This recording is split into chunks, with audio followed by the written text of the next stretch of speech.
Hello, সবাইকে নমস্কার। আমার ফার্স্ট ব্লগে আপনাকে স্বাগত সবাইকে।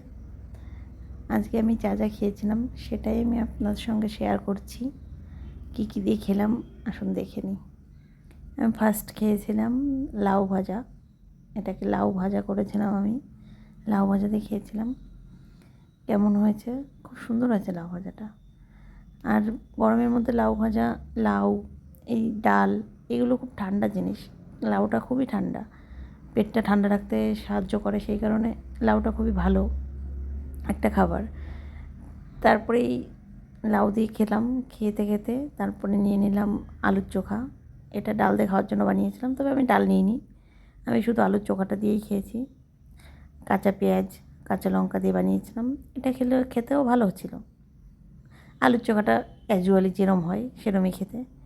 তারপরে আলুর চোখাটা দিয়ে খাওয়া শেষ করে নিয়ে নিলাম ট্যাংরা মাছ দিয়ে উচ্ছে আলুর ঝোল। একদম গরমে পাতলা পাতলা ট্যাংরা দিয়ে উচ্ছে আলুর ঝোল ভালো ছিল খেতে, যেমন হয় উচ্ছে আলুটা খেতে। পাতলা ঝোল গরমে খুবই ভালো, ঠান্ডা খাবার। তারপরে উচ্ছে আলু দিয়ে খাওয়া শেষ করেই নিয়ে নিলাম মাগুর মাছ। এটা দেশি মাগুর ছিল।